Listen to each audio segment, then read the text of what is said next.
আমি কতদিন পর ভিডিও দিচ্ছি সেটা আমি নিজেই জানি না। তোমরা আমাকে গুনে বলো তো আমি ঠিক কতদিন পর আবার এইভাবে ভ্লগ দিচ্ছি। সত্যি বলছি খুব প্রবলেমের মধ্যে ছিলাম, তাই ভ্লগ দিতে পারিনি এইরকম ভাবে। জীবন থাকলে তো প্রবলেম আসবে, আর সেসব প্রবলেমের তোয়াক্কা না করে আমি আবার ভিডিও নিয়ে চলে এসেছি। যাই হোক, অনেক কিছু জ্ঞান দিয়ে দিলাম। এখন আমরা তিনজনে মিলে কোথায় বেরোচ্ছি সেটাই নিশ্চয়ই ভাবছো। তো আজকে আমরা তিনজনে গেছিলাম মামার বাড়ি জামা কাপড় দিতে এবং নিতে।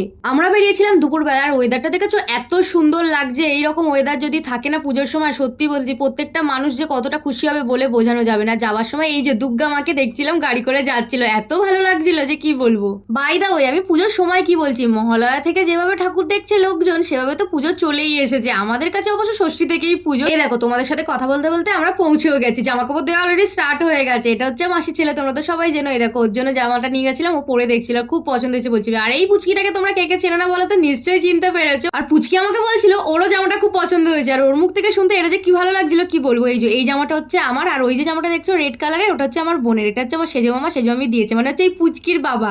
আর বিশ্বাস করো, জামাটা যে আমার এত পছন্দ হয়েছে সেটা তোমাদেরকে আমি বলে বোঝাতে পারবো না। অবশ্য ভাষায় প্রকাশ করে বোঝানোর মতনও নয়। যখন সেজেগুজে পরে বেরবো তখন তোমরা শুধু দেখবে এত দারুণ ড্রেসটা। আর পুচকিকে দেখলে আমরা চলে যাচ্ছি বলে ও ঢং করে কেমন কান্নার অ্যাক্টিংটা করলো, বলছে যেও না যেও না। যাই হোক, এখানে এসে অনেকটা আদর হলো, ও আদর করলো, আমিও অনেকটা ওকে আদর করে দিলাম। তারপরে সবাইকে টাটা বলে চলে এলাম। আর কদিন পর থেকে আমাদের ব্লগগুলো খুব সুন্দর সুন্দর আসবে। কদিন পর বলতে খুব কিন্তু বেশি দিন নয়, আর 2 দিন পর থেকে। যাই হোক, আর ক্রাইম পার্টনারকে তখন কিন্তু দেখতে পাবে।